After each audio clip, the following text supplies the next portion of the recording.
નમસ્કાર મિત્રો, આગામી 22 ડિસેમ્બરના રોજ યોજાનાર વેરા નિરીક્ષકની લેખિત પરીક્ષાને લઈને અમુક અપડેટ સામે આવી છે.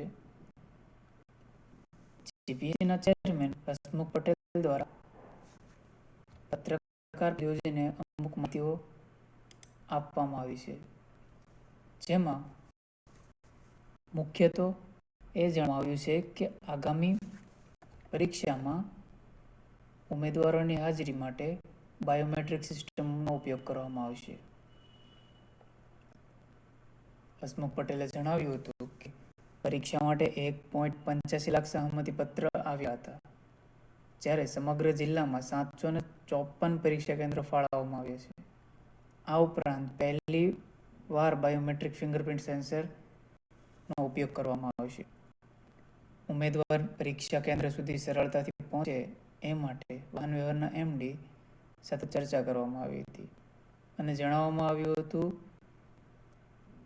કે પરીક્ષા કેન્દ્ર સુધી બસ વ્યવસ્થા કરવામાં આવે.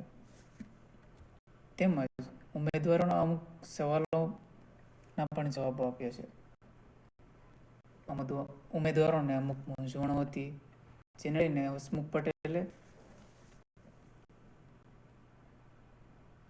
વધુ માહિતી આપી છે. એક ઉમેદવારની રજૂઆત હતી કે લેટ ફી ભરીને કોલ લેટર ડાઉનલોડ થઈ શકતા નથી. તો હસમુખ પટેલે જણાવ્યું હતું કે હવે સિસ્ટમ બરાબર ચાલી રહી છે, લેટ ફી ભરી શકાય છે અને કોલ લેટર ડાઉનલોડ કરી શકાય છે. ઉમેદવાર પોતાની પેમેન્ટ સિસ્ટમ ચેક કરે.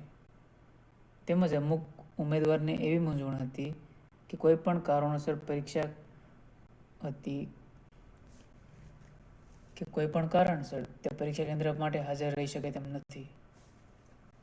તો તેવા કિસ્સામાં હસમુખ પટેલે કહ્યું હતું કે મૂંઝાવવાની કોઈ જરૂર નથી, તેઓ પરીક્ષામાં ગેરહાજર રહી શકે છે.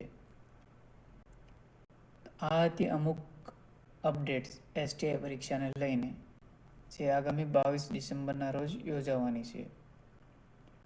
આવી જ વધુ અપડેટ્સ માટે ચેનલ સાથે જોડાયેલા રહો અને વિડીયો ગમે તો લાઈક કરતા રહો. ધન્યવાદ.